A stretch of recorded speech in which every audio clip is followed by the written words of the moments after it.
Kabanata 6501-6505.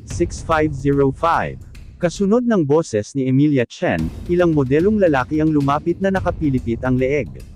Malinaw, kung mananatiling matigas ang ulo ni Cynthia Zimmer, magkakaroon ito ng napakalungkot na pagtatapos.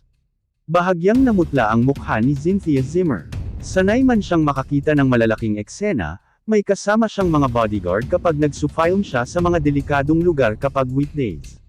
Ngunit hindi niya akalain na makakatagpo siya ng ganoong gulo kapag dumating siya sa isang bukas na lugar tulad ng Beehive Park ngayon. Masasabi lang, speechless. Sa sandaling ito, hindi na sumagot si Cynthia Zimmer kay Emilia Chen, ngunit tumingin sa paligid kung maaari ba siyang humingi ng tulong o tumakas.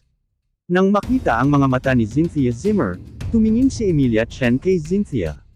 Nagmamalaki si Zimmer, at sinabing, "Cynthia Zimmer, huwag kang tumingin. Ang lugar na ito ay nirentahan namin, Hunt Films. Maging security guard man o regular na staff dito, galing lahat sa Hunt Films. Sa madaling salita, ako ang reyna dito, at kailangan nilang gawin ang sinasabi ko sa kanila. So, desidido na ang kapalaran mo." Habang nagsasalita, ikinaway ni Emilia Chen ang kanyang kamay, at ang mga lalaking modelo ay mas mabilis, at lahat sila ay nagpahayag ng mga naglalaway na ekspresyon. Nakakaawa din itong lalaking model. Kailangan nilang pagsilbihan ang matatandang babae tuwing weekday, at hindi nila alam kung ano ang lasa ng malambot na karne. Ngayon ay bihira na ang pagkakataong makipaglaro sa kagandahang si Cynthia Zimmer. Lahat sila ay gustong uminom ng gamot ng direkta. Ikaw, nais ni Cynthia Zimmer na umalis ng hindi malay, ngunit walang paraan upang umalis sa oras na ito, ngunit sa sandaling ito, ang kanyang mga mata ay bumaling at nahulog sa isang pamilyar na figure na naglalakad palabas ng coffee shop. Sa susunod na sandali, masayang sinabi ni Cynthia Zimmer, "Harvey York." Sa sandaling tinawag niya ang pangalang ito, nakahinga si Cynthia Zimmer. Anong ginagawa ni Harvey dito?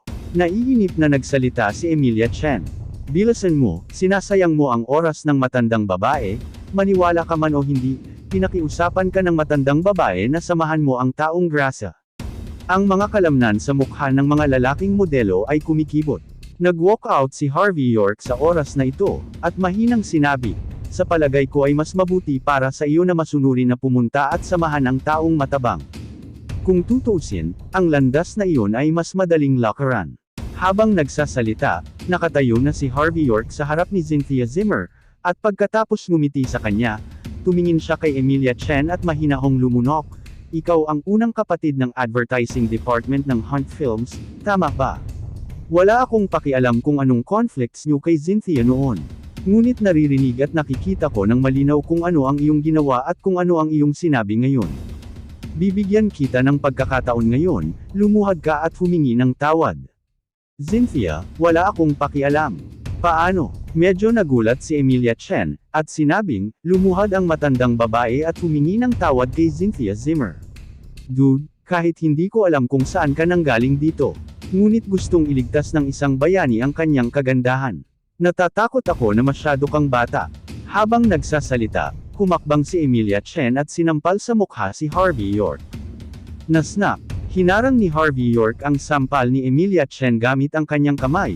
Mahinahong sinabi ni Eric, "Nagbago na ang mga kondisyon ngayon. Bukod sa pagluhod at paghingi ng tawad, dapat mong sampilan ang sarili mo ng 10 beses. Tapos na, pwede ka nang umalis. Hindi mo kaya, natatakot ako na huli na para magsisi ka." Ngumisi si Emilia Chen, tumingin sa iba pang mga security guard, at sinabing, "Tara, tanggalin mo ang tamad na ito dali." Hindi na nag-abalang tingnan pa ni Harvey York si Emilia Chen, ngunit may nakita siyang mukhang executive sa field, at mahinahong sinabi, "Hinahanap ko si Rachel Hunt." Ang babaeng executive na nanunood ng palabas ay medyo nagulat sa sandaling ito, at subconsciously sinabi, "Hinahanap mo ba ang aming Miss Hunt? Ang galing mo." Napangisi si Emilia Chen sa pagkukunwari ngayon ni Harvey York. "Gusto mo bang magreklamo kay Miss Hunt tungkol sa akin? Cynthia Zimmer, saan mo nahanap yung lalaking yun?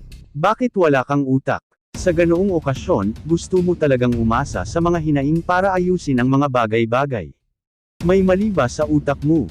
At saka, ang isang tulad ni Miss Hunt. Ang isang tulad niya ay madaling makilala. Kung makikilala niya si Miss Hunt, kaya kung lumuhad at tawagin mo siyang tatay. Napatikip din ng bibig ang ibang mga babaeng model at bahagyang ngumiti. Malinaw na ang ugali ni Harvey York ay katawa-tawa at parang bata sa kanilang mababaw na kaalaman. Sa oras na ito, ang babaeng executive ay pabiroring tumingin kay Harvey York, at mahinang nagsabi, "Master, malapit lang talaga ang headquarters ng kumpanya namin, at 3 hanggang 5 minuto lang ang kailangan para makarating doon. Pero, sa tingin mo ba ay may kakayahan kang makilala si Rachel Hunt, Miss Hunt? Huwag mong sabihin na miyembro siya ng Hunt Walsing family. Hindi man lang siya mapalapit sa kanya ng mga ordinaryong tao. Siya lang ang boss ng Hunt Films, kaya hindi mo makikita ito nang walang appointment, okay?" Hindi pinansin ni Harvey York ang pagmamataas ng babaeng executive, ngunit sinabing walang pakialam, "Sabihin mo kay Rachel Hunt, ako si Harvey York. Dahil 3 hanggang 5 minuto lang siyang nakarating dito, bibigyan ko siya ng 5. Kung hindi siya nagpakita sa loob ng 5 minuto, ikaw ang magdadala ng kahihinatnan." Ang babaeng executive ay nagpout, isang mapaglarong ekspresyon sa kanyang mukha. "Sir, ano pong nagpapanggap kayo? Gumagawa ka ng ganito, maniwala ka man o hindi, ako. Nagtanong sa security na paalisin ka.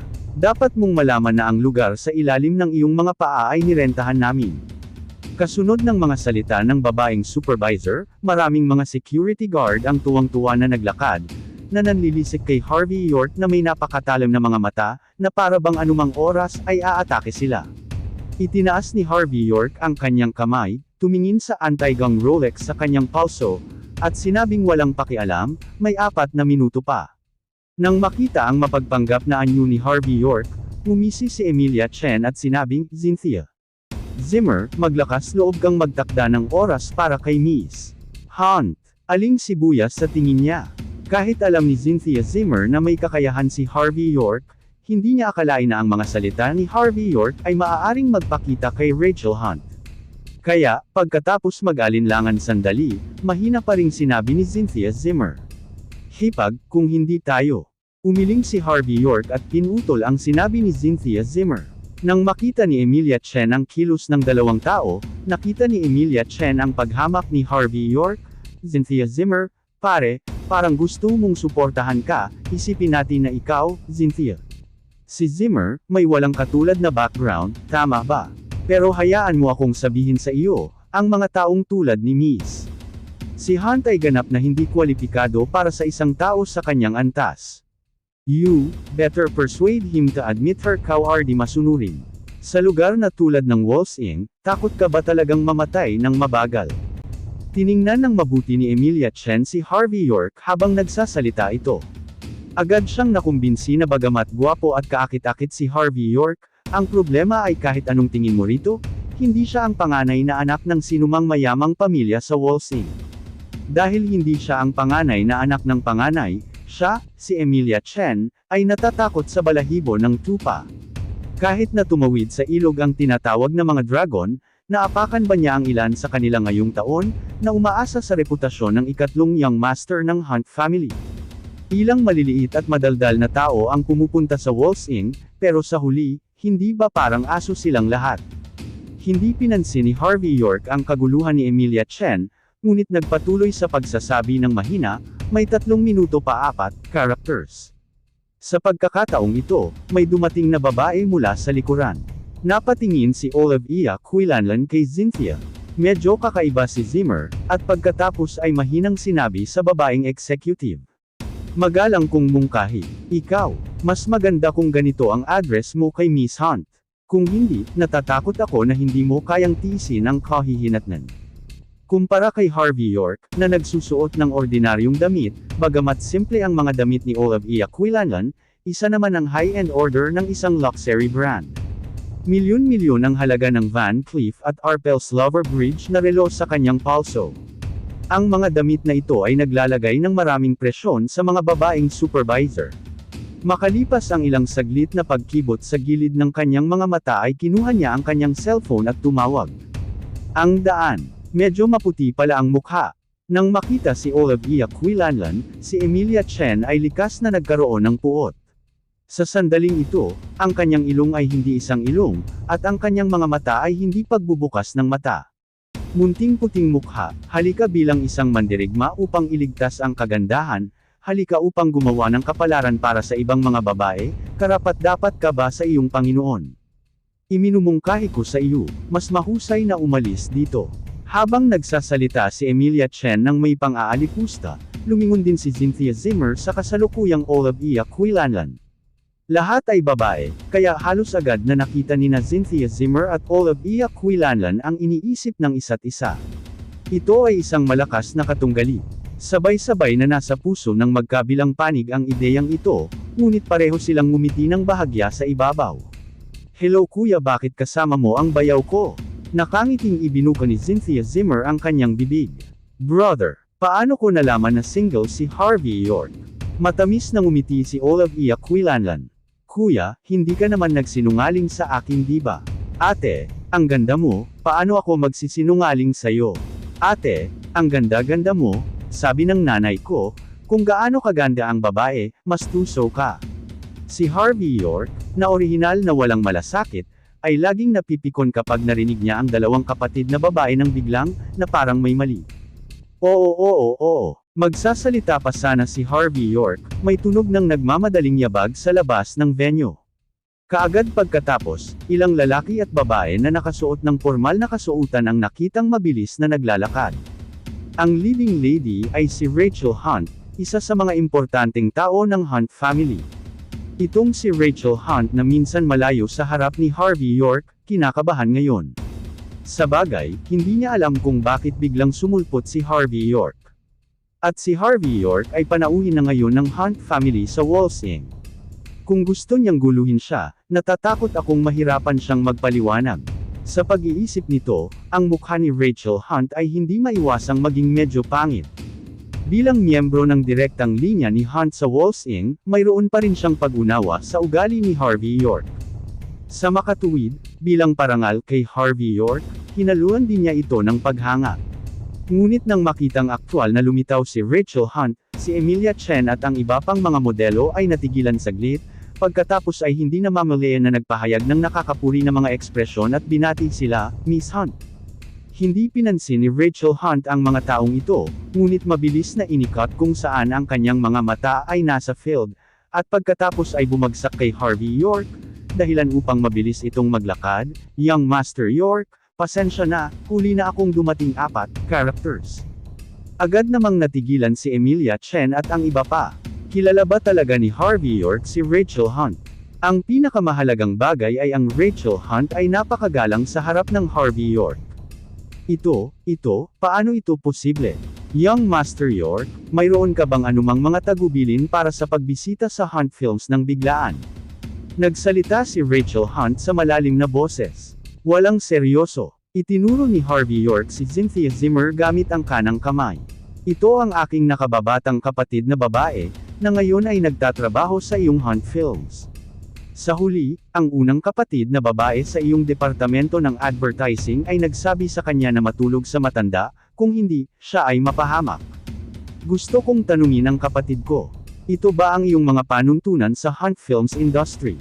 Nang marinig ang sinabi ni Harvey York, namula ang mga talukap ni Rachel Hunt, saka mabilis na tumalikod, at sinampal si Emilia Chen na nahuli ng, sampal, ano? Bumagsak si Emilia Chen sa lupa at tinakpan ang kanyang mukha na may ekspresyon ng hindi makapaniwala. Young Master York, huwag kang mag-alala, tiyak na bibigyan kita ng paliwanag para sa bagay na ito. Bahagyang sinabi ni Harvey York, Miss Hunt, hindi ito ang unang beses na nagkita kayo, alam kong wala itong problema. Relasyon sa iyo. Kaya, hindi kita pahirapan, hayaan mo siyang lumuhad at yumuko ng 10 beses sa kapatid ko, at malulutas ang problemang ito. Bahagyang tumango si Rachel Hunt, pagkatapos ay bumagsak ang malamig na tingin niya kay Emilia Chen, at malamig niyang sinabi, narinig mo ba ako, nagkautaw ng 10 beses sa kapatid ko. Kung hindi, magdurusa ka sa kahihinatnan. Nang marinig ito, sina Cynthia Zimmer at Olivia Quilanlan ay tumingin kay Rachel Hunt na may kakaibang ekspresyon. Ano nga ba ang ginawa ni Harvey York? Bakit tinatrato ni Rachel Hunt ang kanyang mga salita na parang isang imperial decree? Matapos marinig ang mga salita ni Rachel Hunt, ang ilang mga modelo ng lalaki at babae na binubuli ni Emilia Chen noong mga karaniwang araw ay tila napagtanto na ang mga magagandang araw ni Emilia Chen ay tapos na. Maraming modelo ang agad na naglabas ng kanilang mga telepono, handa nang kunan ang magandang eksena ni Emilia Chen na nakaluhod at nakadapa saglit. Nang makita ang mga natumbang puno at mga unggoy na nagkalat sa sandaling ito, napukaw si Emilia Chen na maging agresibo. Tumayo siya, binigyan ng masamang tingin si Rachel Hunt, at sinabing, "Miss Hunt, gawin mo. Sa tingin mo ba ay may karapatan kang magdesisyon sa aking mga gawain? Hayaan mong sabihin ko sa iyo, ako ay mula sa third young master. Sa Hunt family, kumpara sa pangatlong young master, mas mababa ka. Ang lakas ng loob mong manggulo sa ikatlong young master, gusto ko. Tapos ka na, may kakayahan kang hintayin ako." Habang nagsasalita, kinuha ni Emilia Chen ang kanyang cellphone mula sa kanyang mga braso, handa nang tumawag. Nang makitang tulala si Emilia Chen, si Rachel Hunt ay walang kamalay-malay na gustong mapahinto. Ngunit sinabi ni Harvey York na walang pakialam, "Kung hahayaan mo siyang lumaban, dapat mong ipaalam sa kanya na ang aking tinatawag na suporta ay walang kabuluhan." Aminin niya kaagad. Nang marinig ang mga salita ni Harvey York, huminto sa paggalaw si Rachel Hunt. Kaagad, nag-dial ng numero si Emilia Chen, at nang makakonekta ang tawag, agad niyang pinindot ang speakerphone. Kaagad, isang walang malasakit at malamig na boses ang nagmula sa kabilang panig, "Ano ang mali?" Nang inag ang maselang katawan ni Emilia Chen, labis siyang nasasabik at nasasabik. "Third young master, ako ito, Emilia Chen. Ang iyong munting alipin, Emilia Chen. That time nilagay mo ako sa Hunt Films at nangako ka sa akin na magiging first sister ni Hunt Films. Pero ngayon, binubuli ako dito. Hindi lang niya ako binigyan ng mukha, kundi sinampal niya rin ako at hiniling na yumuko para humingi ng tawad sa pinsan. Third young master, kailangan mong magdesisyon para sa akin." Nang marinig ito, agad na naging mamamatay tao ang tono ng kaharap, "Sino? Sino ang mangangahas na masaktan ng babae ng ikatlong batang master ng pamilya? Manghuli sa teritoryo ng Hunt family. Hayaan mo siyang magulat ng kanyang pangalan. Nasa Walsing man siya o Great H country, pagsisisihan ko siyang dumating sa mundong ito."